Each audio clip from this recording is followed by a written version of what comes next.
हाँ जी, good morning. Good morning बेटा, थोड़ा लेट हो गए नेटवर्क इशू के कारण। नेट चल ही नहीं रहा है, फिर अपने मोबाइल से क्लास ले रहा हूँ अभी। ठीक है, चलिए। हम कहाँ तक पहुंच गए थे कल? उसके आगे हमें स्टार्ट करना था।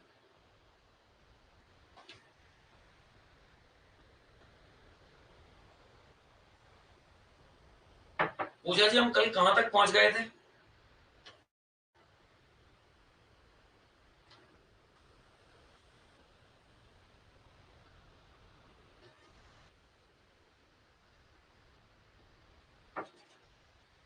आइए हम आगे बढ़ते हैं। और कल मैंने आपको कंप्लीट इस तरीके से फॉर्मूलेज डेवलप किए जाते हैं वो बता दिया था।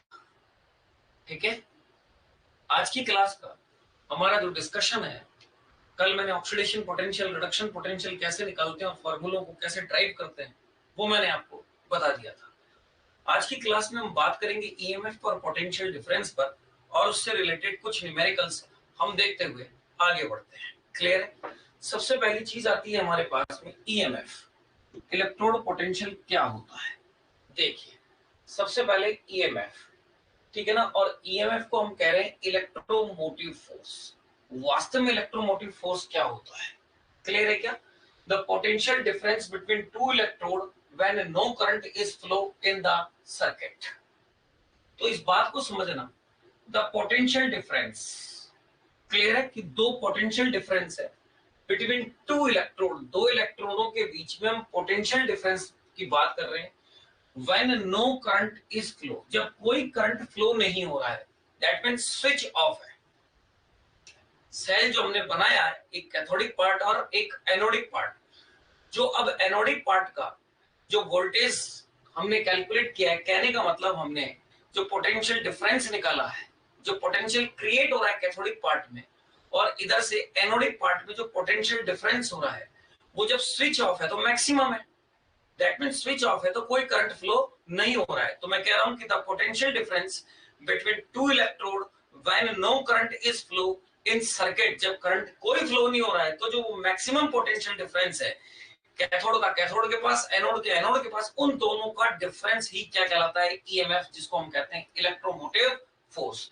अब ये इलेक्ट्रोमोटिव फोर्स में इंपॉर्टेंट चीज है, it is the maximum voltage. मैं क्या कह रहा हूं? It is the maximum voltage that the cell can deliver। जब स्विच ऑफ है उस समय एक सेल मैक्सिमम वोल्टेज को ही डिलीवर करेगा। जैसे ही आपने स्विच चालू कर दिया तो करंट का फ्लो होना स्टार्ट हो जाएगा, और करंट का फ्लो स्टार्ट होगा तो वोल्टेज में फ्लक्चुएशन होगा। जब स्विच ऑफ है तो मैक्सिमम वोल्टेज देगा। क्लियर है? क्योंकि एनोडिक सेल के अंदर मैक्सिमम वोल्टेज डेवलप होगा, या मैं कहूं मैक्सिमम पोटेंशियल क्रिएट होगा।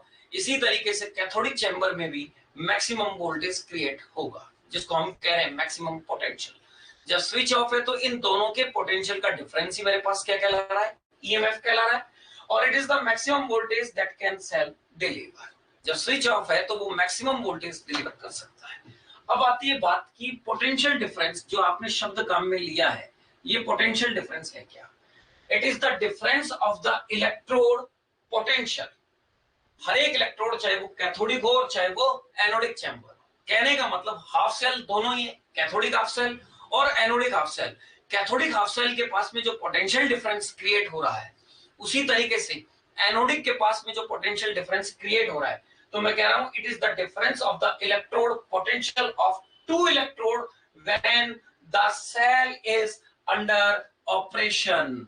अंडर ऑपरेशन, जब आपने उसको कंस्ट्रक्ट कर लिया है और आप उसको काम में लेने जा रहे हैं, तब उन दोनों के बीच का जो पोटेंशियल डिफरेंस है वही हमारे पास में पोटेंशियल डिफरेंस कहलाता है। It is always less than the maximum value of voltage which the cell can deliver। ये हमेशा उससे कम होगी। इन दो स्टेटमेंट के ऊपर कभी भी आपके पास में क्वेश्चन आ सकते हैं, नंबर 1 और ये नंबर 2। हमेशा ध्यान रखिएगा कि इस पर ऑब्जेक्टिव बनाए जा सकते हैं। कैसे? It is always less than the maximum value of voltage which the cell can deliver. तो ये पोटेंशियल डिफरेंस है, ये स्विच ऑफ के पहले की कहानी है, और ये वाली सारी की सारी कहानी उनके डिफरेंस की है। तो मेरी बात अब आप लोगों को यहां तक समझ में आ गई होगी। अब कल जो मैंने आपसे डिस्कस किया था वो ये कहा था कि अगर मेरे पास में कोई ई सेल है, क्लियर है, ई नॉट सेल, तो मैंने कहा था कि E naught oxidation potential plus E not reduction potential, ये मेरे पास में एक जर्नल फार्मूला होता है। अब इस जर्नल फार्मूले से अगर मैं फार्मूला बनाना चाहूं तो मैंने आपको कहा था कि हमारे पास अगर दोनों के दोनों ही ऑक्सीडेशन पोटेंशियल में हो और दोनों के दोनों ही रिडक्शन पोटेंशियल में हो तो हमें फार्मूला कैसे बनाना है। कहने का मतलब E not cell is equal to E naught oxidation potential, yes या नो, आ रही बात समझ में, क्लियर है बेटा, और माइनस का ई नॉट ऑक्सीडेशन पोटेंशियल, ये ऑक्सीडेशन पोटेंशियल एनोड साइड का और ये कैथोड साइड का। हमने एक फार्मूला ये बना लिया था और लिखा था एनोड माइनस कैथोड, जब दोनों के दोनों ही हमें किसमें दिए जाएं, ऑक्सीडेशन पोटेंशियल में दिए जाएं, एनोड भी और कैथोड भी। इसी तरीके से हमने यहां पर फॉर्मूला लिखा था you nought cell is equal to E not reduction potential minus E not reduction potential. ये किसका था, कैथोड का, और ये किसका था, एनोड का। याद रखना यहां पर फॉर्मूला कैथोड माइनस एनोड लगता है और यहां फॉर्मूला एनोड माइनस कैथोड लगता है। ये एक हमने जर्नल से चीज को कल ऑब्जर्व किया था और ये फार्मूला हमने पूरा डिराइव किया था। आइए अब इसी के ऊपर मैं आपसे डिस्कशन करता हूं, कुछ दो एक न्यूमेरिकल्स में आपसे डिस्कस कर लेता हूं और वो न्यूमेरिकल्स कैसे हैं उन पर हम बात कर लेते हैं। क्लियर है बेटा? चलिए, तो शालू जी आप उपस्थित हो गई हैं और ज्योति जी आप भी उपस्थित हो गई हैं। Thank you so much for joining us. हम आगे बढ़ते हैं। आज की क्लास का मैंने इस तरीके से ये पूरा ईएमएफ समझा दिया है और अब हम सीधे जो कल फॉर्मूले ड्राइव किए थे उनसे कुछ न्यूमेरिकल्स करते हैं, वो न्यूमेरिकल्स जो सीधे हमारे पास एग्जाम में आते हैं। मैं पहले कुछ न्यूमेरिकल्स बनाता हूं और बनाने के साथ साथ एडवांस में भी आपको कुछ चीजें निकालना मैं सिखाता जाऊंगा। ये डायरेक्ट कभी कभी फॉर्मूला ही पूछ लेता है, तो ध्यान से ये रखिएगा कि वो आपसे फॉर्मूला किस वे में पूछ रहा है। अगर कैथोड और एनोड दोनों का वो ऑक्सीडेशन पोटेंशियल में दे रहा है तो एनोड माइनस कैथोड, और दोनों के लिए अगर वो रिडक्शन पोटेंशियल लिख रहा है तो ध्यान रखिएगा कि कैथोड और आपके पास में एनोड होगा। आइए इसी से रिलेटेड पहले मैं आपको एक चीज समझा दूं और फिर मैं उससे पूरा का पूरा क्वेश्चन बनाता हूं। मान लीजिए कि मैंने आपको कोई सेल दिया है ए से A+3, क्या दिया है, कोई सेल ए से A+3, और मान लीजिए कि इसकी कंसंट्रेशन मैंने 10⁻⁻² मोलर दे दी है। ये मेरे पास में सॉलिड फेज में और ये मेरे पास में एक्वस फेज में। ये लीजिए कि मैं यहाँ पर कोई सॉल्ट ब्रिज लगा रहा हूं और मैं यहाँ पर इसी तरीके से B+2 एक्वस आयन ले लेता हूं और उसकी कंसंट्रेशन को 10⁻⁻1 मोलर देता हुआ और ये B सॉलिड ले लेता हूं। क्लियर है? ये एक मेरे पास में सेल की रिप्रेजेंटेशन हो गई। अंडरस्टूड है कि मेरे पास में ये एनोड है, ये कैथोड है और ये सॉल्ट ब्रिज है। डन।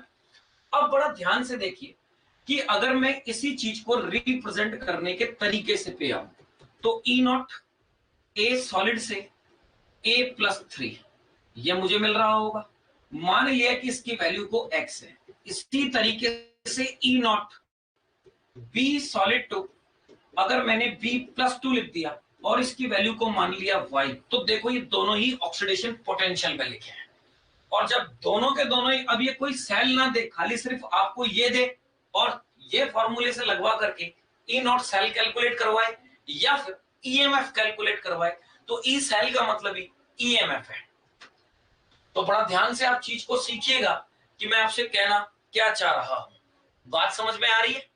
क्लियर है? शालू जी अब आप ही उपस्थित हैं, आपको मेरी आवाज पहुंच रही है बेटा? शालू जी, ए से A+3 और B से B+2 ये आपको मिल रहा है। और हो सकता है कि अगर मैं इसको रिडक्शन पोटेंशियल में लिखता तो ई नॉट A+3 एक्वस से, ये लीजिए कि ये मेरे पास में A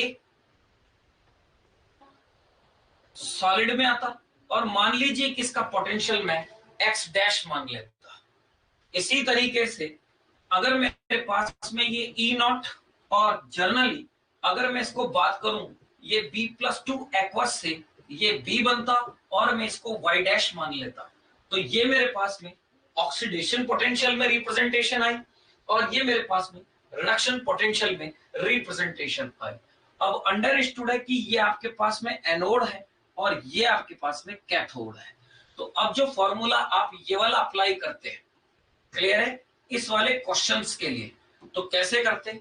E not cell is equal to anode minus cathode, E naught A solid से A+3, क्लियर है, एक्वस, फिर minus E naught B solid, clear है, और साथ में फिर आपको देना पड़ता B+2 एक्वस। तो यहां पर जैसे ही आपने x लिखा और ये -y, तो इसका आंसर इस तरीके से x और y की फॉर्म में आपको देना पड़ता, अगर ये ऑक्सीडेशन पोटेंशियल में रिप्रेजेंट हो रहा है। अब यही क्वेश्चन अगर आपको रिडक्शन पोटेंशियल में दिया गया होता, तो देखिए फॉर्मूला कैथोड माइनस एनोड, अब अंडरस्टूड है कि ये आपके पास में एनोड है और ये आपके पास में कैथोड है। बात समझ में आ रही है? दिख रहा है सेल से कि लेफ्ट हैंड साइड वाला एनोड और वो कैथोड, दोनों के दोनों ऑक्सीडेशन रिडक्शन पोटेंशियल की फॉर्म में आपको दिए गए। मैंने कोई न्यूमेरिकल वैल्यू नहीं लिखी है, न्यूमेरिकल वैल्यू लिख दूंगा तो फिर सारी चीज अलग हो जाती, फिर हम न्यूमेरिकल वैल्यू से डाटा को चेक करते, लेकिन अभी हमारे पास में कोई न्यूमेरिकल वैल्यू नहीं है, इसलिए हम सीधे एक्सप्रेशन लिखना सीख रहे हैं।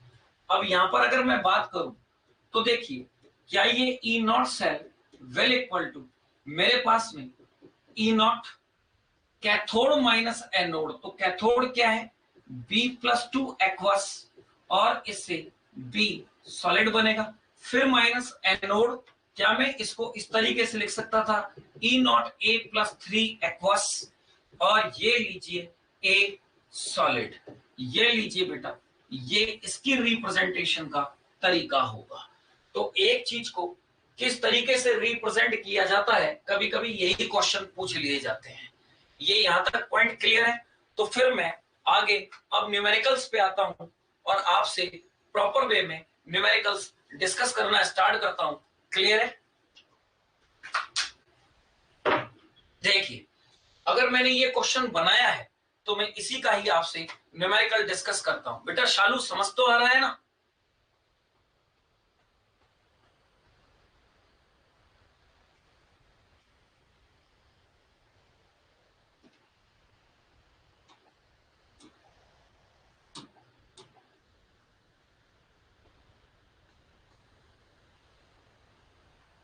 हाँ, बाकी के साथ क्या प्रॉब्लम है ये पता नहीं, ज्वाइन करके सीधे मूव, ये पता नहीं। क्या इंग्लिश में पढ़ाने में प्रॉब्लम है क्या? सारी चीजें मैं इंग्लिश में लिखता हूं, इसमें प्रॉब्लम है क्या? बेटा इंग्लिश में केमिस्ट्री आसान हो जाती है, जल्दी समझ में आती है, ठीक है ना? इधर देखो, मैंने वही क्वेश्चन लिया ए सॉलिड से A+3 एक्वस, डन, और मैं कंसंट्रेशन दे देता हूं इसकी 0.01 m, ये लीजिए सॉल्ट ब्रिज लगा देता हूं, ये B+2 एक्वस, ये कंसंट्रेशन, और यहां से B सॉलिड की बात कर लेता हूं, डन है। और इस B+2 की कंसंट्रेशन को अगर मैंने यहाँ 0.1 लिया है तो यहाँ 1 ले लेता हूं, डन है बेटा?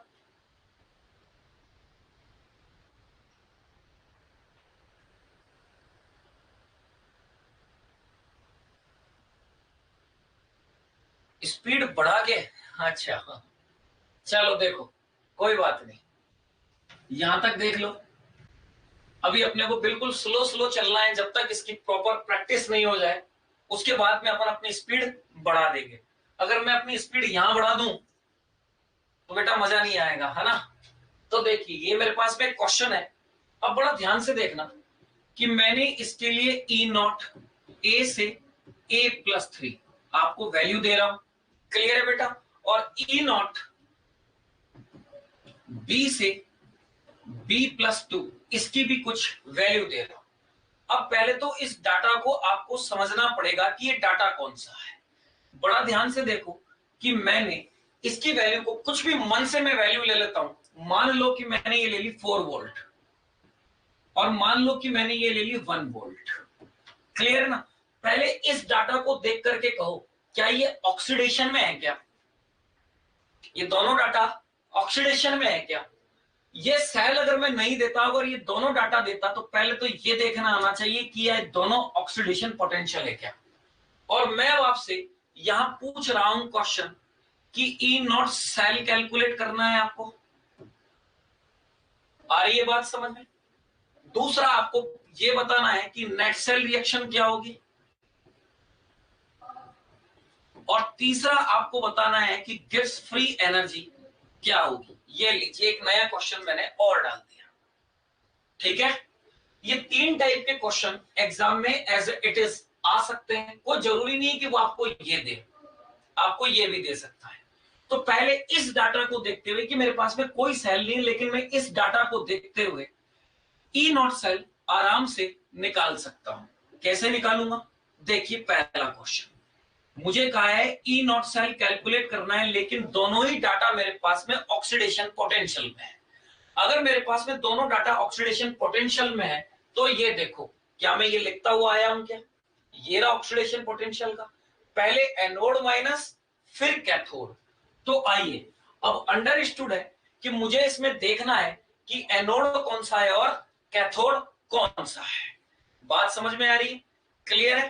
तो जनरली मुझे सेल की रिप्रेजेंटेशन से ये पता लग रहा है कि ये एनोड है और ये कैथोड है। तो नो डाउट कि मैं सबसे पहले ई नॉट ए से A+3 लिखूंगा, फिर माइनस ई नॉट बी से B+2 को लिखूंगा। ये एनोड ये कैथोड, इसकी वैल्यू 4 वोल्ट माइनस 1 वोल्ट, तो मेरे पास में आंसर आएगा 3 वोल्ट। ये बिल्कुल सिंपल और साधारण क्वेश्चन पहले मैंने लिया है। क्लियर है बेटा? आइए अब मुझे ये 2 चीज निकालनी है और चौथी चीज अगर मैं आपसे कहूं क्यूसी, आ रही बात समझे कि क्यूसी भी निकालिए ताकि नेक्स्ट इक्वेशन तक पहुंचते पहुंचते ये हमारे क्वेश्चंस की प्रैक्टिस शानदार वाली हो जाए। देखिए नंबर 2 पर मैं आपसे बात करता हूं नेट सेल रिएक्शन। अंडरस्टूड है कि एनोड के ऊपर पहले जो रिएक्शन हो रही है वो ए सॉलिड से कन्वर्ट होकर के मुझे A+3 मिल रही है, नो डाउट। और क्या सिस्टम पर ये एक्वस आया होगा और इसने 3 इलेक्ट्रॉन लूज किए होंगे। इसी तरीके से अब मैं कैथोड पर देखूं,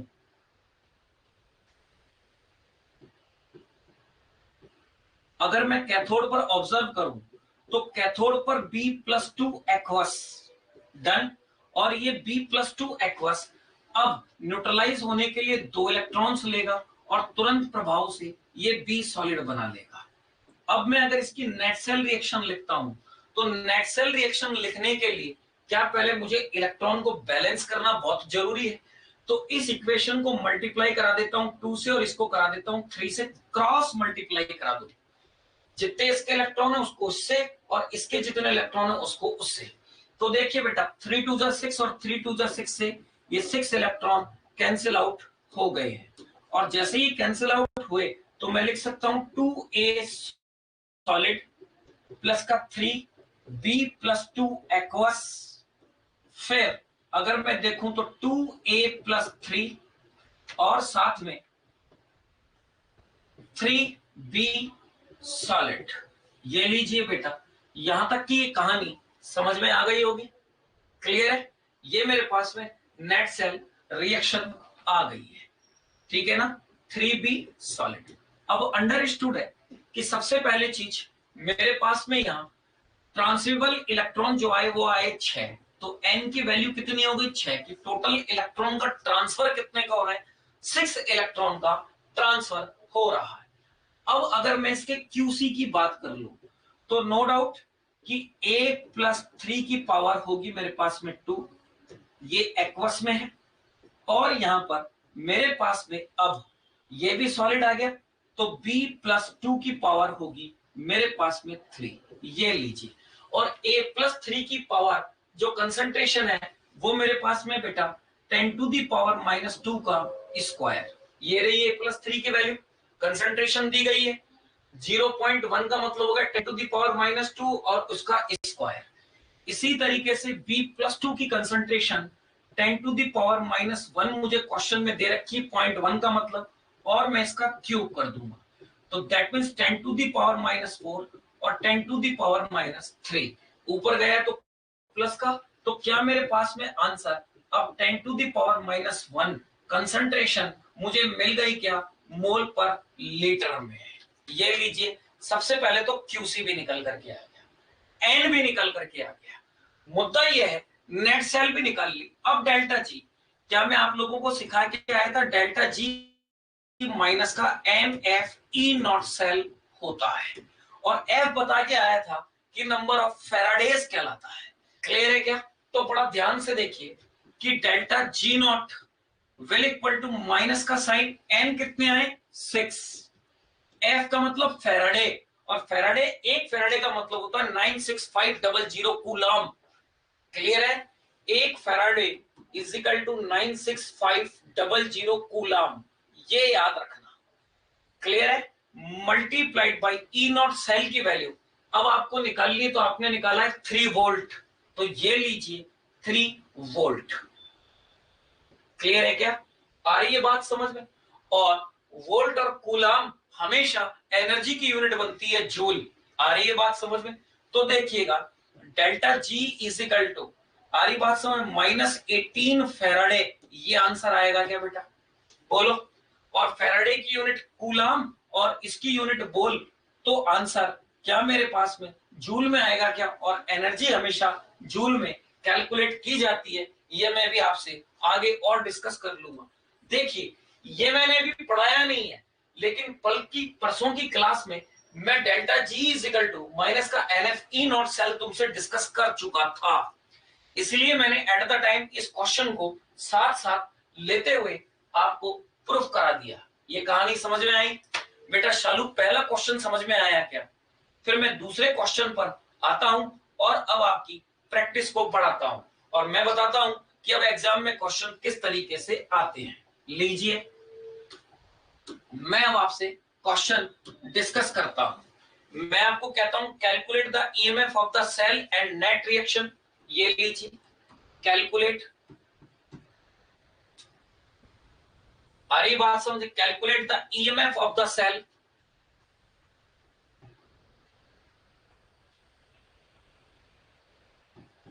calculate EMF of the cell and net cell reaction.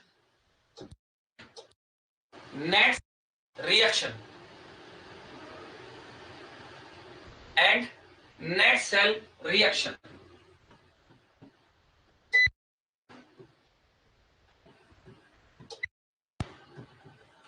क्या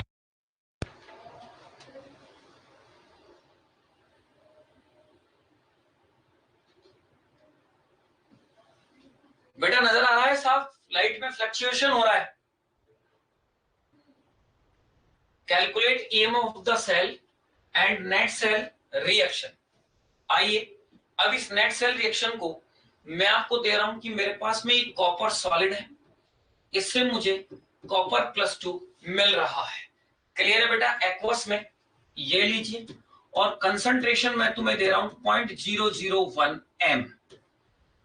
ये मैंने सॉल्ट ब्रिज लगा दिया है, और मैं यहां पर अब तुम्हें जर्नली कोई भी Ag+ दे रहा हूं, ये लीजिए एक्वस में, और यहां पर Ag सॉलिड दे रहा हूं, और इसकी कंसंट्रेशन ले लेता हूं 0.01 m। ये लीजिए, ये एक सेल मैंने कंसिडर कर लिया है। क्लियर है बेटा? कोई जरूरी नहीं है अब वो सेल को आपको एग्जाम में उल्टा करके भी दे सकता है, हमेशा ध्यान रखना, इधर से इधर ऑक्सीडेशन और इधर से इधर रिडक्शन, वो आपको उल्टा भी करके दे सकता है, इस बात को हमेशा याद रखिएगा। क्लियर? अब बड़ा ध्यान से आप देखिए कि अगर मैं आपको डाटा दे दूं E0, अगर मैंने कॉपर और कॉपर प्लस के अंदर इसको इस तरीके से लिख के दे दिया Cu+2 एक्वस, और ये Cu और इसकी वैल्यू मैंने आपको दे दी प्लस का 0.34 वोल्ट, ये लीजिए। और ऐसे ही सिल्वर की अगर मैं आपको दे रहा हूं Ag प्लस सॉलिड से Ag और इसकी वैल्यू दे रहा हूं 0.08, ये लीजिए, ये भी मैं आपको प्लस में दे देता हूं 0.80 होती है इसकी वैल्यू, 0.80 वोल्ट। तो पहले तो शालू मुझे ये देख करके बताओ बेटा ये दोनों किस मेथड में लिखे हुए हैं, रिडक्शन में या फिर ऑक्सीडेशन पोटेंशियल में? जल्दी से पहले तो ये देख करके बताओ। क्लियर है? आ रही है बात समझ में? फिर मैं इस क्वेश्चन के आपको ऑप्शन देना स्टार्ट करता हूं। पहला, आ रही है बात समझ? ऑप्शन नंबर 1 ए कि ई नॉट सेल की वैल्यू क्या मेरे पास में प्लस का 0.46 वोल्ट होगी। ऑप्शन नंबर 2 का मतलब बी, ये लीजिए, मैं बी आपको देता हूं प्लस का 1.14 वोल्ट, 1.14 वोल्ट। सी ऑप्शन मैं आपको देता हूं 0.57 वोल्ट प्लस का 0.57 वोल्ट। और डी ऑप्शन मैं आपको और क्या दूं? डी ऑप्शन में मैं आपको दे देता हूं, सपोज कीजिए माइनस का 0.46 वोल्ट, ये लीजिए। कौन सा ऑप्शन करेक्ट है और क्या मैं इसकी नेट सेल लिख सकता हूं? शाबाश बेटा, सबसे पहली चीज ये रिडक्शन में है, और अगर रिडक्शन में है तो अब मुझे कैथोड और एनोड को पहचानना बहुत जरूरी है। मान लो बेटा कि ऊपर वाली सेल रिएक्शन नहीं दी होती, सिर्फ आपको यही दो वैल्यू दी होती, तो याद रखना जिस इलेक्ट्रोड पर रिडक्शन पोटेंशियल की वैल्यू कम होती है उसको एनोड लेते हैं, और जिस पर रिडक्शन पोटेंशियल की वैल्यू ज्यादा होती है उसको कैथोड लेते हैं। याद रहेगा? अब देखिए ये रिडक्शन पोटेंशियल की वैल्यू ज्यादा है, दैट मींस ये कैथोड। अब क्वेश्चन में भी हमको दिख रहा है कैथोड, इस पर रिडक्शन में पोटेंशियल की वैल्यू कम है तो ये एनोड की तरह काम करेगा। अभी आपके सामने सेल रिएक्शन है इसलिए आपको पता लग रहा है कि कौन कैथोड है और कौन एनोड है। लेकिन बेटा अगर यही रिएक्शन नहीं दी जाती तो ऑलवेज याद रखना कि एनोड पर रिडक्शन पोटेंशियल की वैल्यू कम होनी चाहिए, ऑक्सीडेशन पोटेंशियल की वैल्यू ज्यादा होनी चाहिए, जबकि कैथोड पर रिडक्शन पोटेंशियल की वैल्यू ज्यादा होनी चाहिए और ऑक्सीडेशन पोटेंशियल की वैल्यू कम होनी चाहिए। ये मेरे स्टेटमेंट आपको हमेशा याद रहने चाहिए। अब मुझे ये क्वेश्चन पूरा का पूरा रिडक्शन पोटेंशियल में दिया गया है, तो अब मैं अगर इसको सॉल्व करूं और सॉल्व करके ई नॉट सेल को अगर मैं कैलकुलेट करूं तो नो डाउट कि मेरे पास में पहले तो आएगा ई नॉट सेल कैथोड और minus E not cell anode. तो मुझे कैथोड और एनोड की वैल्यूज को रखना बड़ा अनिवार्य है। तो कैथोड ई नॉट सेल की को मैं क्या, ई नॉट कैथोड मेरे पास में Ag प्लस ऑब्लिक Ag और minus E not cell Cu plus 2 से Cu रख देता हूं। क्लियर है? तो बड़ा ध्यान से देखिए, इसकी वैल्यू 0.80 माइनस 0.34 वोल्ट दी गई है, यस या नो? और जैसे ही मैं इन दोनों को लेस कर देता हूं तो देखिए ये तो आ जाएगा 6, क्लियर है, और ये आ जाएगा 7 में से 3, तो 0.46 और ये वैल्यू प्लस में आएगी। तो यहां पर ऑप्शन कौन सा करेक्ट हो गया? ये लीजिए, ये पहला ऑप्शन करेक्ट हो गया। इतने से छोटे से क्वेश्चन आते हैं। आ रही है बात समझ में? शाबाश, ए आंसर। मैं स्लो करा रहा हूं ताकि सबको समझ में आ जाए कि किस तरीके से ये लिखा जाएगा। अब सबसे बड़ी चीज तो ये एग्जाम में क्वेश्चन आ गया, ऑप्शन आपके सामने है, आपने सॉल्व कर लिया। अब क्वेश्चन से ज्यादा इंपॉर्टेंट चीज मेरे लिए ये है कि आपने इसकी नेट सेल रिएक्शन कैसे बनाई, कितने इलेक्ट्रॉन का ट्रांसफर हुआ, इसके लिए डेल्टा जी की वैल्यू क्या होगी, और आपने इसका क्यूसी कैसे निकाला। मैं आदत में आपके डालता जा रहा हूं ये चीजें, तो बड़ा ध्यान से अब आप समझिए कि सबसे पहले कॉपर सॉलिड है, वो कन्वर्ट हुआ होगा Cu+2 एक्वस में, और इसने 2 इलेक्ट्रॉन लूज किए होंगे। ये कहानी एनोड पर हो रही होगी अब कैथोड पर Ag प्लस सिल्वर का है, इसने एक इलेक्ट्रॉन लिया होगा और ये सॉलिड में कन्वर्ट हुआ होगा। ये लीजिए, क्लियर है बेटा। तो अब इसको मैं 1 से मल्टीप्लाई कर दूं और इसको 2 से मल्टीप्लाई करा करके क्या मैं यहाँ पर नेट सेल रिएक्शन लिख सकता हूं क्या? तो देखिए, ये 2 इलेक्ट्रॉन से 2 इलेक्ट्रॉन कैंसिल आउट, ये बना कॉपर सॉलिड, साथ में 2Ag प्लस, डन बेटा। क्या बन गया ये 2Ag प्लस, और फिर मैं आगे बढ़ूं तो ये Cu प्लस 2 सॉलिड और 2Ag सॉलिड, ये लीजिए। अब मैं इसका अगर QC निकालूं तो कंसंट्रेशन ऑफ Cu प्लस 2 और कंसंट्रेशन ऑफ, ये लीजिए, Ag प्लस का स्क्वायर, रीजन स्टोइचियोमेट्रिक कोएफिशिएंट ऊपर चला जाएगा। क्लियर है? तो क्या मैं अब यहां पर Cu प्लस 2 की concentration 10 to the power minus 3 मुझे नजर आ रही है, तो क्या मैं यहां पर 10 टू दी पावर माइनस 3 लिख दूं? 0.001 का मतलब, ठीक है। और अपॉन, क्या मैं अब यहां पर 10 टू दी पावर माइनस 2 का स्क्वायर लिख सकता हूं? तो दैट मीन्स QC मेरे पास में 10 to the power minus 3 upon 10 to the power minus 4, ऊपर गया प्लस का 4, दैट मीन्स 10 मोल पर लीटर। ये लीजिए, क्या ये QC मुझे मिल गया? और मुझे अब यहां से पता लग गया है कि N is equal to 2 electron का ट्रांसफर हो रहा है। तो क्या अब मैं इससे डेल्टा G nought is equal to minus का F E nought cell calculate कर सकता हूं क्या? No doubt 2F with negative sign, और E सेल की वैल्यू आई है आपके पास में मल्टीप्लाइड बाई 0.46। क्लियर है बेटा? तो क्या अब आप आराम से वैल्यू को डालते हुए इस क्वेश्चन को कंप्लीटली सॉल्व कर सकते हैं क्या? ये लीजिए, ये क्वेश्चन क्लियर हुआ कि किस तरीके से मैंने आपको ये क्वेश्चन दिया और नेट सेल वगैरह कैसे बना लिया। टाइप नंबर 3, आइए, ये समझ आ गया बेटा? चलिए, टाइप नंबर 3 पर मैं आपसे अब डिस्कस करता हूं। वो टाइप नंबर 3 क्या है, इस चीज को अब आप समझिएगा। मैंने कहा question number 3, calculate EMF of the cell.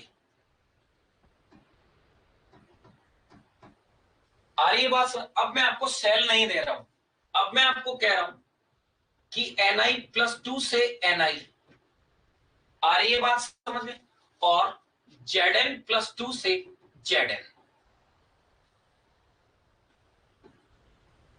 ये दो चीजें आपको दी जा रही है। क्लियर है?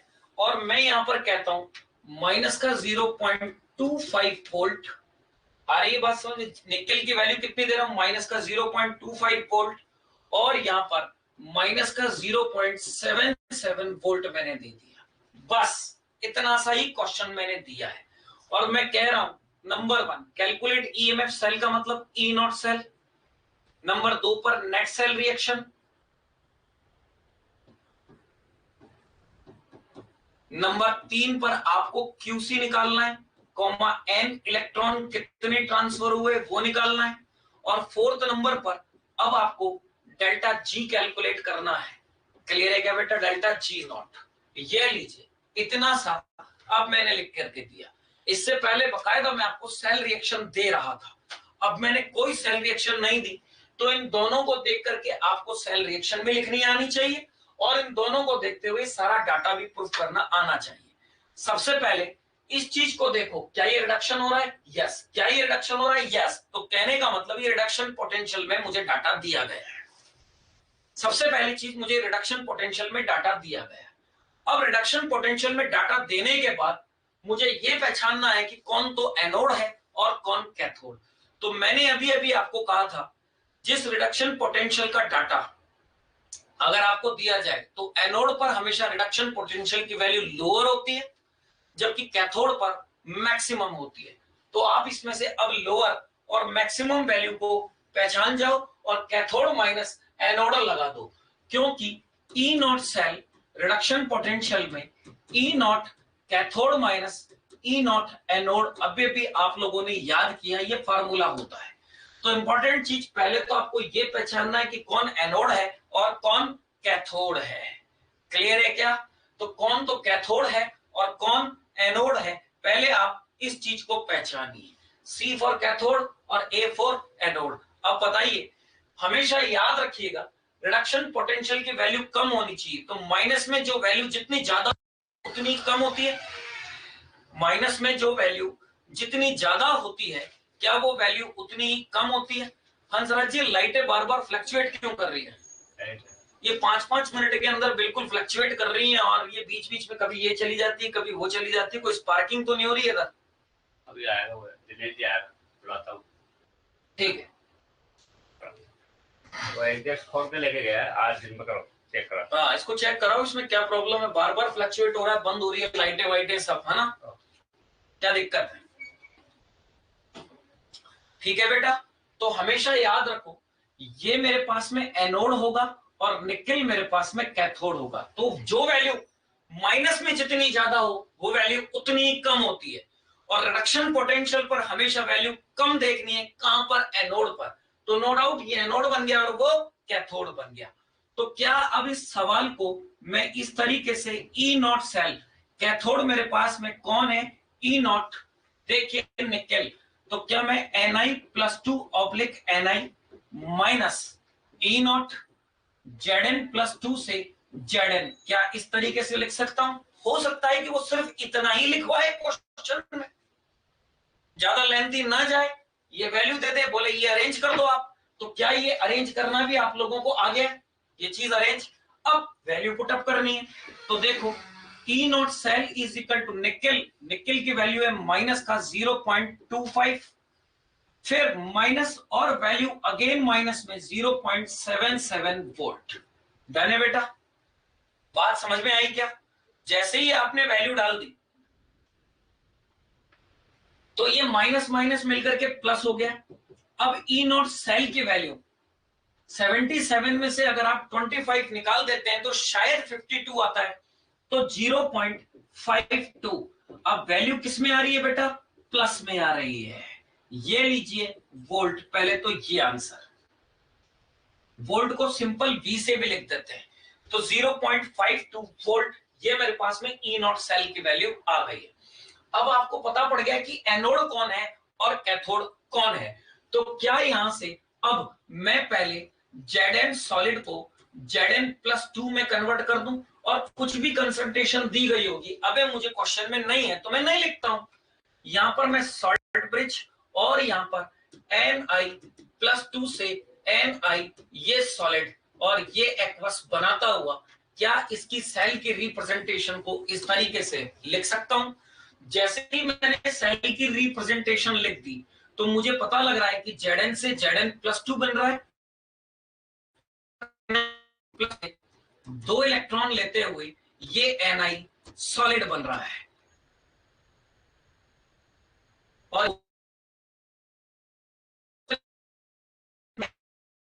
n कितना है बेटा? 2 है। तो ये लीजिए, मैं यहां पर लिख देता हूं n की वैल्यू 2, तो ये Zn प्लस Ni+2 और यहां से चलूंगा Zn+2 और Ni। ये लीजिए, यहां से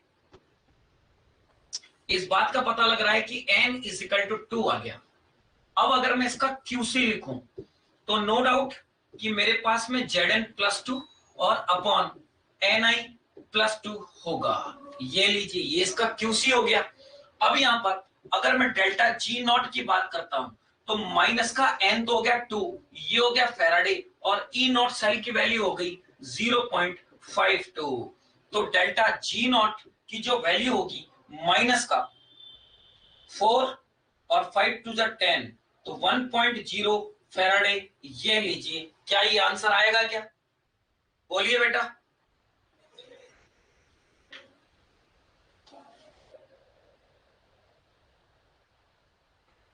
हाँ बेटा, वो प्रॉब्लम हो रही थी तो मैंने बता दिया, बीच में रुक रही है क्लास। अभी देखो क्या प्रॉब्लम है, एक बार और दिखाते हैं ब्लर भी क्यों हो रही है सारी चीजों को।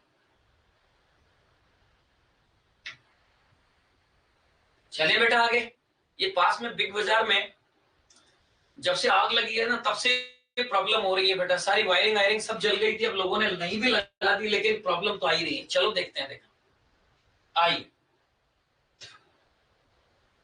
इस बात को अपन समझते हैं कि यहां तक ये क्वेश्चन क्लियर है क्या? बोलो बेटा। चलिए, अब इसी तरीके से मैं आपको क्वेश्चन और देता हूं, ठीक है? आपको मुझे ई नॉट सेल बताना होगा। ये लीजिए, पहले ये अच्छे से समझ आ गया, और अगर ये अच्छे से समझ आ गया है तो लीजिए मैं आगे बढ़ता हूं। एक क्वेश्चन मैं आपको और देता हूं, ये लीजिए क्वेश्चन नंबर 4। और क्वेश्चन नंबर 4 में अब मैं आपसे डिस्कस कर रहा हूं कि EMF of the cell following reaction. क्या कह रहा हूं? EMF of the cell following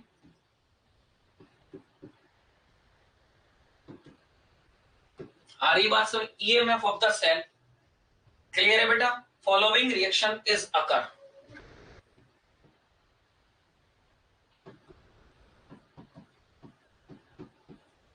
कोई रिएक्शन इस तरीके से अकर हो रही है, जो रिएक्शन मैं लिख करके दे रहा हूं मतलब दिख रही है। मैं कह रहा हूं कि Na सॉलिड, Cu+2 एक्वस, और इससे रिएक्शन हुई होगी, क्लियर है? इससे रिएक्शन होकर के मेरे पास में मिला होगा Na+2, इसकी 1 मोलरिटी दे रहा हूं, और ये कॉपर सॉलिड। ये लीजिए, ये मुझे कोई रिएक्शन मिली होगी, और मैंने जब उसकी कंसंट्रेशन डाल दी 1m, तो मैं काम करता हूं इसकी भी कंसंट्रेशन सिर्फ और सिर्फ 1m ही ले लेता हूं।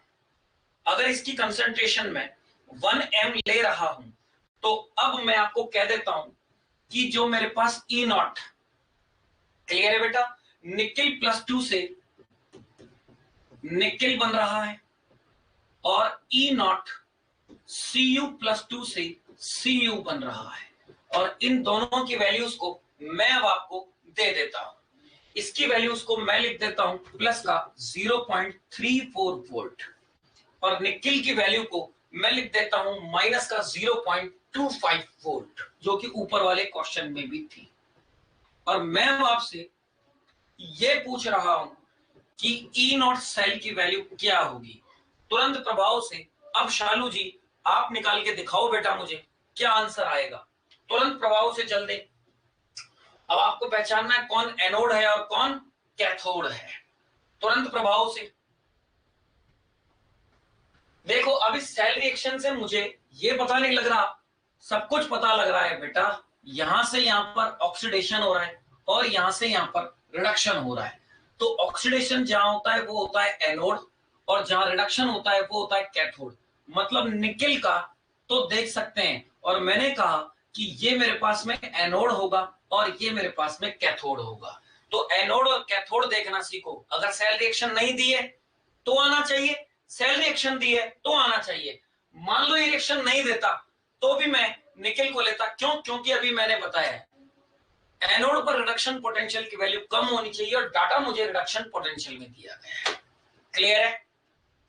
तो क्या मैं अब कैथोड माइनस एनोड, तो E0 Cu+2 से Cu माइनस E0 Ni+2 से Ni लिखूंगा। ये कैथोड और ये एनोड, तो ये 0.3 वोल्ट माइनस माइनस, और ये माइनस का 0.25 वोल्ट। माइनस माइनस मिलकर के प्लस हो जाएगा, और जैसे ही प्लस होगा तो 5 और 9 और 3 2 6 आ रही बात समझे? तो ये तो हो जाएगा 9, और वो हो जाएगा कितना बेटा? 5। तो कितना हो जाएगा?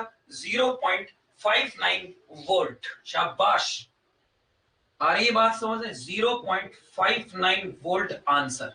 बेटा माइनस क्यों लगाया आपने आगे?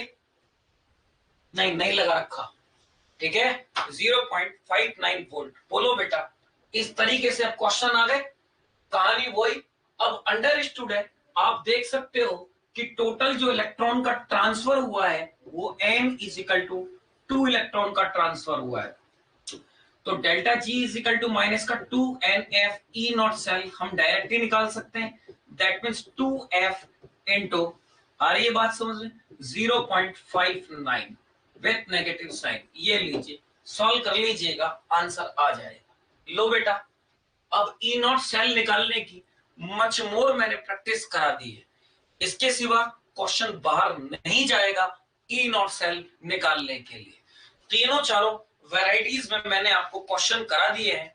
अब हम बात करते हैं variation of electrode potential with concentration and temperature कि अभी तक हमने जो गैल्वेनिक सेल बनाया था उस गैल्वेनिक सेल के अंदर हमने एनोड वाले चैम्बर में और कैथोड वाले चैम्बर में 1 मोलर कंसंट्रेशन का ही सॉल्यूशन लिया था।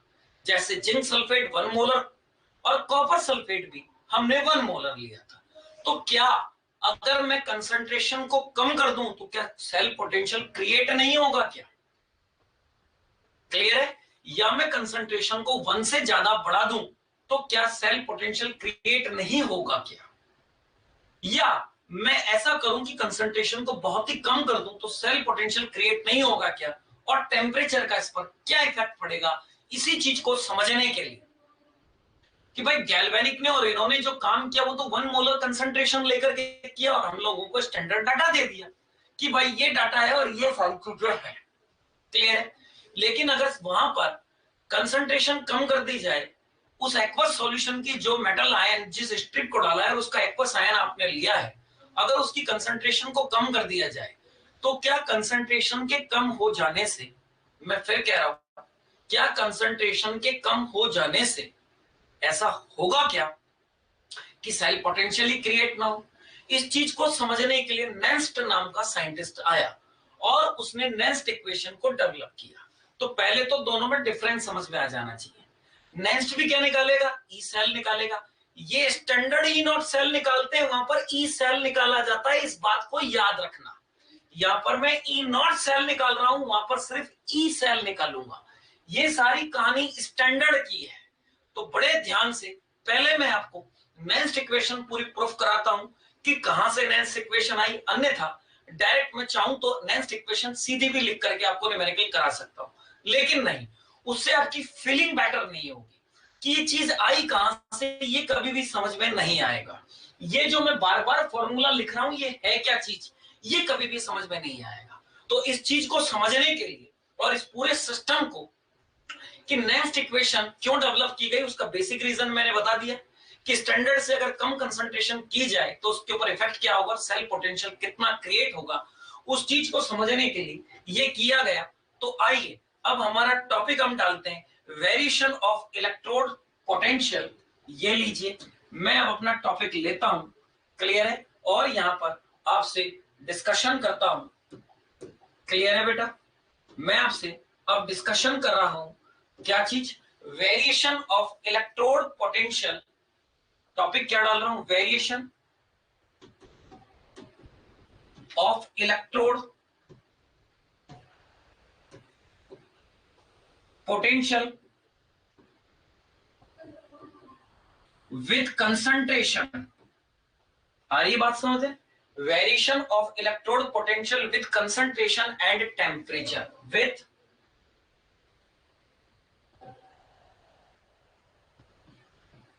Concentration and temperature. ये लीजिए कि ये वास्तव में है क्या चीज, और इस चीज को समझाने के लिए जो साइंटिस्ट सामने आया उसको कहते हैं नंस्ट, NERNST, NERNST, नंस्ट इक्वेशन। याद रखना स्पेलिंग मिस्टेक हो जाती है लिखने के दौरान, इसलिए मैंने आपको ये पूरी एक एक चीज बड़े तरीके से बोलते हुए लिखी है। क्लियर है? Variation of electrode potential with temperature, Nernst equation. अब ये नंस्ट इक्वेशन कैसे की, इस चीज को समझने के लिए मैं ये कह देता हूं कि मान लीजिए मेरे पास में एक कोई रिवर्सिबल सेल रिएक्शन है। क्या है बेटा? एक रिवर्सिबल सेल रिएक्शन है। देखिएगा मैं क्या कह रहा हूं कि मेरे पास में कोई एक रिवर्सिबल सेल रिएक्शन है। ये लीजिए, मैंने क्या कहा कि मेरे पास में एक रिवर्सिबल सेल रिएक्शन है, और उस रिवर्सिबल सेल रिएक्शन को मैं रिप्रेजेंट कर रहा हूं। मैं ये कह देता हूं कि मान लीजिए N1A plus N2B up to so on, और इस तरीके से ये इक्विलिब्रियम में आते हुए M1C plus M2D and up to so on, इस टाइप के मेरे पास में एक सेल रिएक्शन है। बात समझ में आ रही है बेटा? और अब मैं इसके ऊपर ये कहूं कि according to thermodynamics,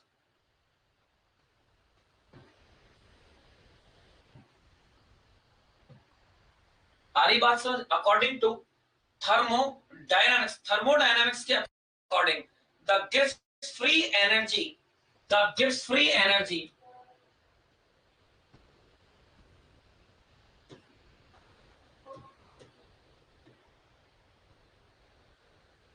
of the above, above मतलब ऊपर वाली reaction, of the above reaction is, thermodynamics के अकॉर्डिंग जो गिव्स फ्री एनर्जी होगी वो क्या होगी? वो लिखी जाती है delta G will equal to delta G nought. ध्यान से, एक डेल्टा जी है और एक डेल्टा जी नॉट है, प्लस आरटी एलएन क्यूसी। ये आप थर्मोडायनेमिक्स में पढ़ते हो। बात समझ में आ रही है?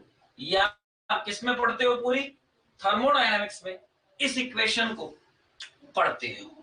क्लियर है बेटा? इस इक्वेशन को आप थर्मोडायनेमिक्स में पढ़ते हो। लीजिए, मैंने क्या कहा, ये लीजिए, delta G is equal to delta G nought plus RT LN QC. इसीलिए मेरी आदत में तुम लोगों ने देख लिया कि मैं क्यूसी बार बार तुमसे निकलवाता हुआ आ रहा हूं। आ रही है बात समझ में? और तुम इस बात को बहुत अच्छी तरीके से जानते हो। क्लियर है? अगर इक्विलिब्रियम की कंडीशन होगी तो मैं यहां पर लिख देता हूं एट इक्विलिब्रियम,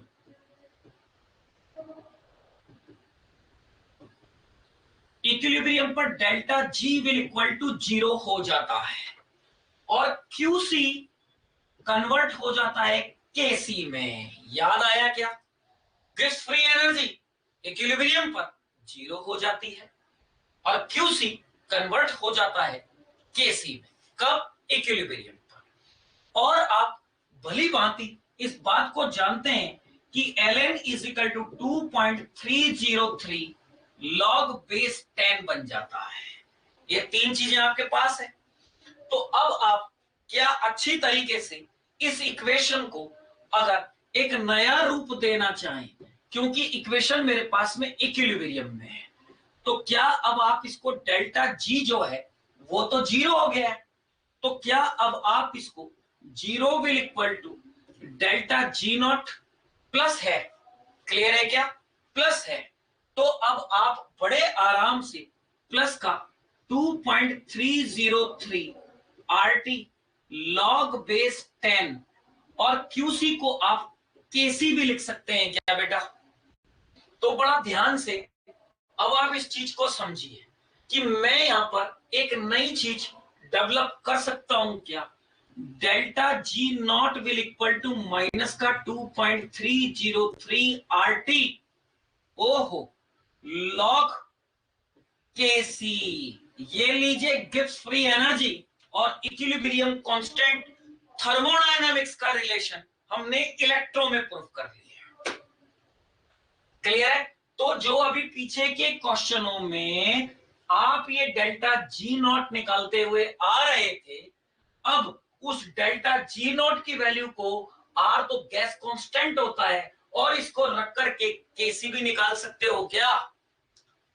तो अब थर्मोडायनामिक्स अगर डाल दी जाए क्वेश्चन में तो हम वो भी सॉल्व कर सकते हैं। आइए अब इस इक्वेशन को पहले हम नेक्स्ट इक्वेशन बनाने के लिए अरेंज करते हैं। अब इस इक्वेशन में हम आगे बढ़ते हैं। ये यहां से तो मैंने आपको गिव्स फ्री एनर्जी और केसी इक्विलिब्रियम कांस्टेंट में एक रिलेशन मेंटेन करना बताया है। कि ये अगर मैं कर दूं इस कंडीशन के ऊपर तो ये, और ध्यान रखना कभी कभी ये इक्वेशन डायरेक्ट पूछ ली जाती है, बस फर्क इतना होता है यहाँ पर माइनस प्लस और नॉट कभी यहां लगा देता है कभी यहां लगा देता है, वो मिक्सिंग करके इस क्वेश्चन से डायरेक्ट पूछ लेता है कि किसी रिवर्सिबल सेल के लिए गैस फ्री एनर्जी की इक्वेशन क्या होगी। ये ध्यान रखना, ये बहुत इंपॉर्टेंट क्वेश्चन है। कभी भी किसी भी कंपटीशन में आप देखोगे तो ये रिएक्शन बहुत ज्यादा बार पूछी जाती है, delta G is equal to delta G nought plus RT log QC. ये ना पूछे तो हो सकता है ये कन्वर्ट कर दे कि delta G is equal to delta G nought plus 2.303 log base 10 QC, ये भी तो लिख सकता है।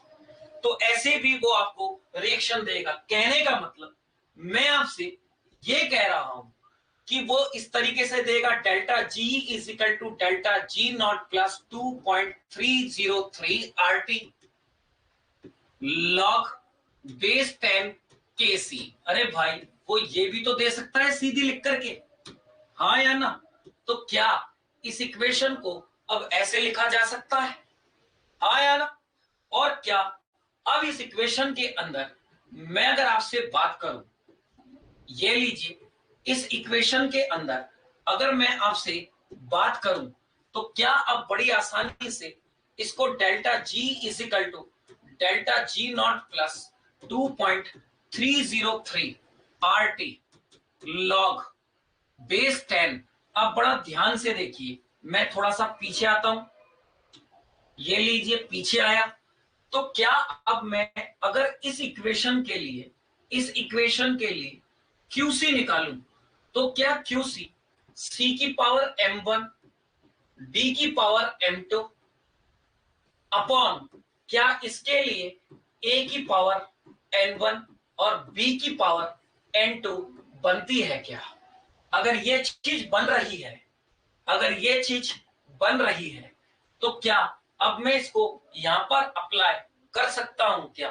तो बड़े ध्यान से देखिए, क्या मैं यहां पर c की पावर m1 d की पावर m2 अपॉन ये लीजिए मैं यहां पर a की पावर n1 और b की पावर n2 लिख सकता हूं क्या?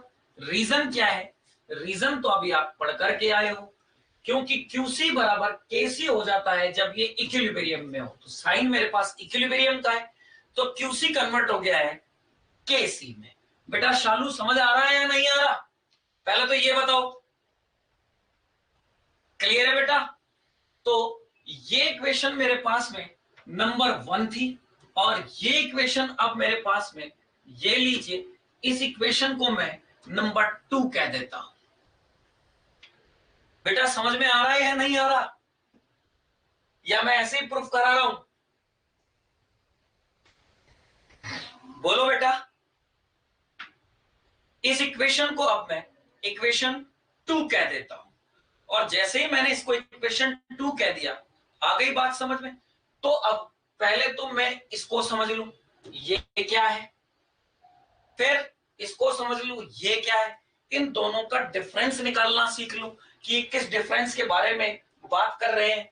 और जब ये चीजें समझ में आ जाए तो फिर इनकी वैल्यूज को निकालना स्टार्ट करो और इसमें वैल्यूज को पुट अप करना स्टार्ट करो, तो उससे एक अच्छी नेक्स्ट इक्वेशन को डेवलप किया जा सकता है। तो पहले मुद्दा अब मैं आपके साथ में क्या ले रहा हूं कि पहले डेल्टा जी क्या है? गिव्स free energy change any condition. ये क्या है? गिव्स free energy change any condition. किसी भी कंडीशन के अंदर गिव्स फ्री एनर्जी चेंज है। और ये डेल्टा जी क्या है? ये डेल्टा जी नॉट क्या है? गिव्स free energy change in standard condition. Gives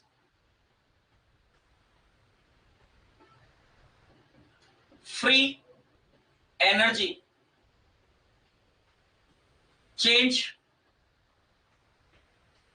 gives free energy change, बात समझ में आ रही है क्या बेटा? In standard condition, in standard condition. R क्या है यहां पर, यूजीसी। यूजीसी का मतलब यूनिवर्सल गैस कांस्टेंट, बात समझ में आ रही है। और टी यहां पर क्या है, टेम्परेचर है, ये लीजिए। और टेम्परेचर को हमेशा किस में लेना है, केल्विन में लेना है। आ रही है बात समझ में, क्लियर है क्या। अब मेरे को एक बात बताना आप अच्छी तरीके से, ये सारा सिस्टम तुम लोगों के समझ में आ गया। अब किसी सेल के अंदर मान लो अपन एक पेंसिल सेल लिया है, जो घर पे रिमोट वाला पेंसिल सेल होता है, हम उसी पर डिस्कस करते हैं। उसमें होता क्या है कि भाई इस तरह का एक छोटा सा पेंसिल सेल होता है, इस पेंसिल सेल के ऊपर एक नोट होती है, ये नीचे डॉट होता है, क्लियर है। अब इससे अगर कोई चीज जोड़े और इससे अगर अपन कोई चीज जोड़े और ये यहाँ पर बल्ब लगा दे तो वो जलेगा। तो ये पॉजिटिव टर्मिनल, ये नेगेटिव टर्मिनल है, कैथोडिक और एक एनोडिक, ये इस तरीके से मैंने लगा दिया। अब इसकी धीरे धीरे डेल्टा जी डिक्रीज होती जा रही है और एक समय ऐसा आएगा कि डेल्टा जी बराबर 0 हो जाएगी, तो सेल बेकार हो गया। तो बेटा ये डेल्टा जी जो कम होती जा रही है, तो ये जो एनर्जी रिलीज हो रही है वही तो सेल को इस बल्ब को जला रही है। तो वास्तव में इस सेल से जो अपन काम में ले रहे हैं which is called useful work, और गिफ्ट फ्री एनर्जी का मतलब ही क्या है, किसी सिस्टम के द्वारा लिया गया यूजफुल वर्क। और एट द टाइम यहां पर यूजफुल वर्क है क्या, इलेक्ट्रिकल वर्क, बल्ब जल रहा है, इलेक्ट्रिसिटी प्रोवाइड हो रही है। तो मैं ये कह सकता हूं क्या, useful work done by system. अब मैं यहां पर लिख सकता हूं क्या, useful work done by system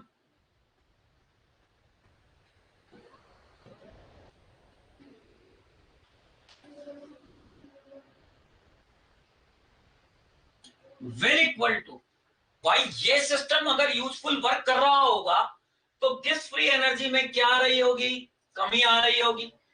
तो मैं लिख सकता हूं क्या, decrease in gift free energy, decrease in gift free energy. Yes या नो। तो गिफ्ट फ्री एनर्जी में क्या आ रही होगी, कमी आ रही होगी। तो मैं ये कहूं कि W इलेक्ट्रिकल, ये जो मेरे पास में यूजफुल वर्क है ये कौन सा है, इलेक्ट्रिकल वर्क। तो W electrical is equal to minus का डेल्टा G कह सकता हूं क्या, गिफ्ट फ्री एनर्जी में कमी आ रही है। और W इलेक्ट्रिकल वर्क जो मेरे पास में है, अगर मैं उसको कैलकुलेट करूं तो मैं ये कहूंगा कि भाई कितना तो चार्ज है और कितना पोटेंशियल है। तो क्या मैं यहां पर लिख सकता हूं क्या, चार्ज इंटू पोटेंशियल, यस या नो। WE इलेक्ट्रिकल वर्क क्या हो गया बेटा, चार्ज इंटू पोटेंशियल। अब चार्ज का मतलब क्या हुआ, कितने इलेक्ट्रॉन का ट्रांसफर हुआ, बात समझ में आ रही है। तो जितने इलेक्ट्रॉन का ट्रांसफर हो रहा है उसी को तो अपन फैराडे कह रहे हैं। कितने इलेक्ट्रॉन का ट्रांसफर हुआ which is called an Faraday. तो क्या मैं यहां पर एन एफ लिख दूं, और पोटेंशियल अभी अपन निकाल के लाए हैं, ई सेल लिख दूं क्या, बोलो बेटा हाँ या ना। तो NF क्या होता है, किसी सेल का पोटेंशियल F है तो उसमें इलेक्ट्रॉन का फ्लो हमारे लिए क्या होगा, NF होगा। तो अब मेरे को एक बात बताइए, WE is equal to NF, E cell बन गया क्या। और जब W की वैल्यू ये है तो क्या मैं यहां पर NF E सेल अगर लिख दूं तो बड़ा ध्यान से देखिए, क्या ये डेल्टा G आ गया क्या, विथ नेगेटिव साइन। तो क्या मेरे पास में delta G is equal to minus का NF E सेल बन गया है क्या, बोलो बेटा। शालू समझ में आया क्या यहां तक, यस या no.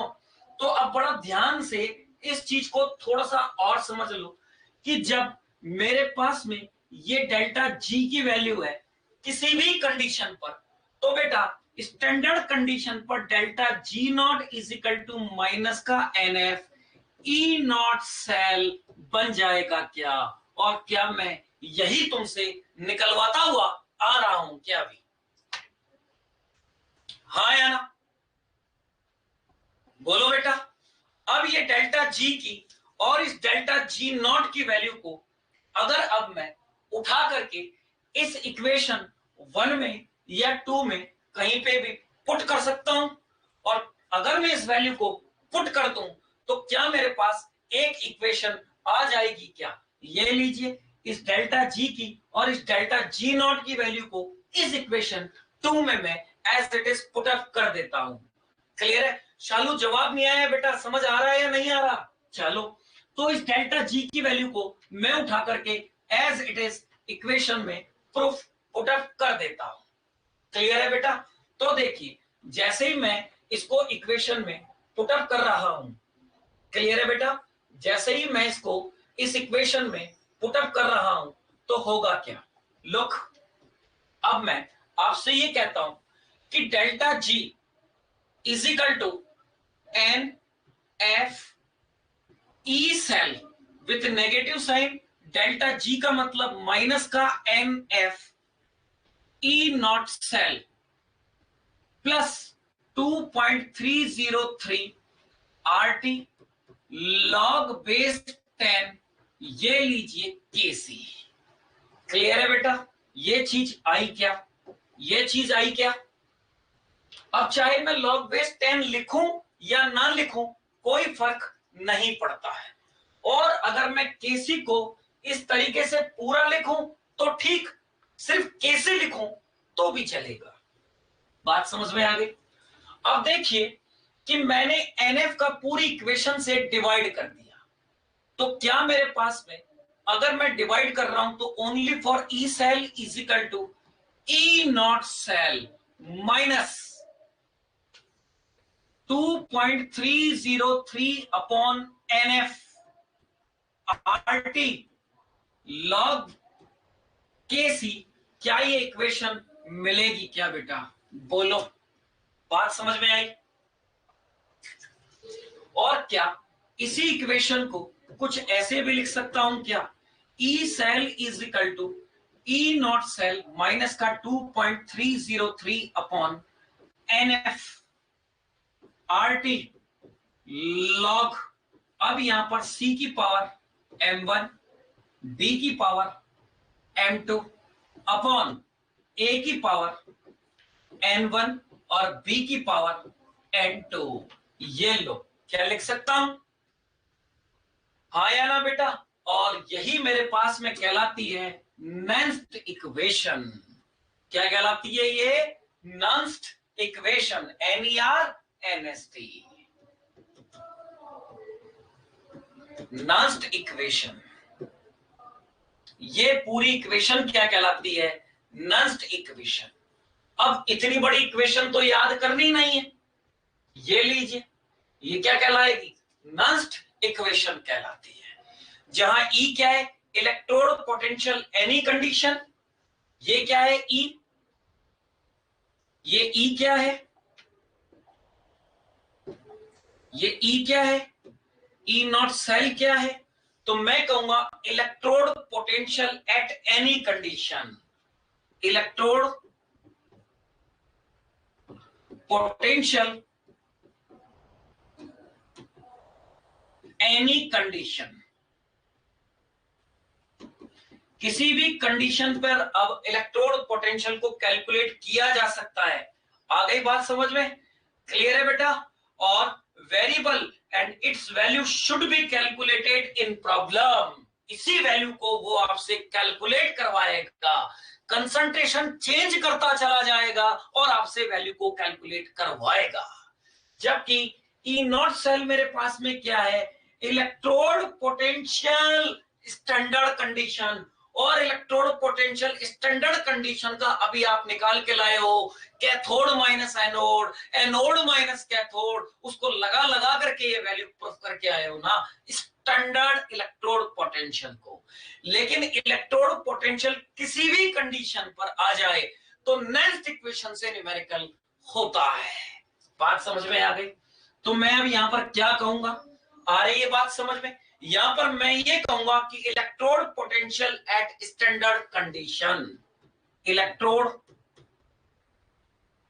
Potential at standard condition. R मेरे पास में यूजीसी, टी मेरे पास में टेम्परेचर, किसमें होगा? केल्विन में होगा। लो बेटा, यहां तक बात समझ में आ गई क्या? और एन क्या है? अरे इस एन की तो सारी लड़ाई थी ना, ये एन एफ। अरे ये बात समझ, एफ क्या है? फेराडे। और फेराडे क्या होता है? एक मोल इलेक्ट्रॉन जो चार्ज कैरीज कर रहे हो। तो एक मोल, एक इलेक्ट्रॉन पर charge 1.6 into 10 to the power -19 coulomb, और एक मोल का मतलब 6.023 इंटू 10 टू द पावर 3, दोनों को अगर आपस में मल्टीप्लाई करा देते हो। आ रही है बात समझ में? तो याद रखना 1 faraday is equal to charge present on 1 mole of electron. That means 1 Faraday is equal to 1.6 into 10 to the power minus का 19 coulomb into 6.023 into 10 to the power 23 atom पर मोल, एटम पर मोल। और अगर तुम इसको पूरा कैलकुलेट कर लेते हो तो क्या आता है? 1 Faraday is equal to 96500 coulomb. ये लो, ये बात याद रहेगी। डन बेटा, आ रही है बात समझ में? ये बात अब याद रहनी भी चाहिए। क्लियर है कि ये 96500 कूलम होता है। और एन क्या है? अगर मैं इस एन की आपसे चर्चा करूं तो ये एन क्या है? आइए इस एन को थोड़ा सा अपन देख ले कि ये एन क्या है। डन बेटा, ये एन मेरे पास में क्या है? Number of electron transfer. N क्या है बेटा? Number of electron transfer oblique gain oblique lost. Oxidation potential है तो लॉस्ट, और रिडक्शन पोटेंशियल है तो गेन। तो लॉस्ट तो होगा AHC पर, एनोडिक हाफ सेल पर, और गेन होगा कैथोडिक हाफ सेल पर। और नेट सेल रिएक्शन में तो टोटल इलेक्ट्रॉन का ट्रांसफर होता है। अगर अब मैं ये सारी वैल्यूज को डालना स्टार्ट कर दूं, इस सारी वैल्यूज को मैं पुटअप करना स्टार्ट कर दूं, किसमें बेटा? इस सेल के अंदर। तो क्या मैं यहां पर कुछ वैल्यूज को इस तरीके से लिख सकता हूं क्या? देखिएगा कैसे। मैंने कहा है कि 2.303 RT अपॉन NF। अगर मैं खाली इसको प्रूफ कर लूं, क्लियर है? तो लुक, मैं ये कह सकता हूं क्या कि 2.303 इंटू आर की वैल्यू। आ रही बात समझ में? क्योंकि डाटा जूल में लेंगे हम एनर्जी का, तो 8.314 joule kelvin inverse mole inverse लूंगा इनटू टेम्परेचर। सारी कहानी अपन रूम टेम्परेचर पर करेंगे। तो क्या मैं 298 केल्विन ले लूं, 25 डिग्री सेंटीग्रेड? तो 298 केल्विन अपॉन एन। एन कितने इलेक्ट्रॉन का ट्रांसफर हो रहा होगा, और कूलाम इनटू 96500 कूलाम पर मोल। डन बेटा? तो बड़ा ध्यान से देखो, इस मोल से ये मोल कैंसिल आउट, इस केल्विन से ये केल्विन कैंसिल आउट। क्लियर है? और जैसे ही मैं इस पूरी चीज को अब सॉल्व करता हूं तो बड़ा ध्यान से आप देखिएगा, अभी भी यूनिट मेरे पास में जूल, अरे भाई जूल और कूलाम आ रही है, और joule upon coulomb will equal two volt होता है। क्लियर है क्या? जूल बटा हुआ कूलाम वोल्ट होता है। एक आ रही है जूल और कूलाम, तो जूल कूलाम इनवर्स वोल्ट कहलाता है। इसी तरीके से पीछे तुम लोगों ने देखा था कि अगर यूनिट को वोल्ट में लिया जाए, क्लियर है क्या? तो कूलाम, आ रही बात समझ में? तो जूल जो होगा, जो यहां पर देखिए कि जो जूल की यूनिट होगी वो वोल्ट इंटू कूलाम बनता है क्या? तो पीछे जो मैं आपको समझाता हुआ आ रहा था कि देखो ये जूल बन गया, वोल्ट इंटू कूलाम से कैसे आया। तो अब यहां पर अगर आप इन पूरी चीजों को आपस में मल्टीप्लाई कराते हैं तो याद रखना 0.0591 वोल्ट अपॉन एन, ये वैल्यू आपको देखने को मिलती है। आ रही है बात समझ? 0.0591 वोल्ट। अब याद रखना न्यूमेरिकल सॉल्व करने के दौरान 0.060 से अपन कैलकुलेशन करके आंसर ला सकते हैं। एग्जैक्ट डाटा ये है। तो क्या अब मेरे पास में जो इक्वेशन बनेगी वो बनेगी E cell will equal to E not cell minus 0.0591 upon n, value है वोल्ट में, और लॉग के सी। ये लीजिए बेटा, ये मेरे पास ओरिजिनल नेक्स्ट इक्वेशन आपकी सेवा में।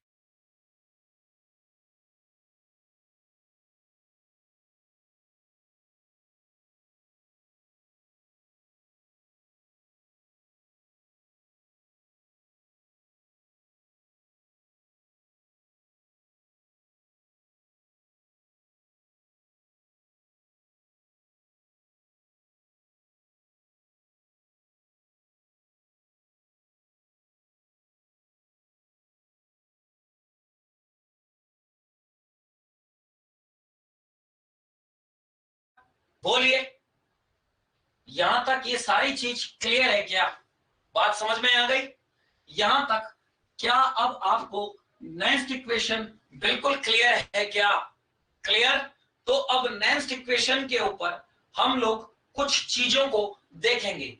मैं आपसे हम्बल रिक्वेस्ट करता हूं इसके ऊपर, इस नेक्स्ट इक्वेशन के ऊपर ग्राफ वगैरह अब मैं कल की क्लास में आप लोगों को कराऊंगा। ठीक है बेटा, आज की क्लास मैं यहीं आप लोगों के लिए छोड़ रहा हूं और कल की क्लास में हम इसको पूरा कवर करेंगे।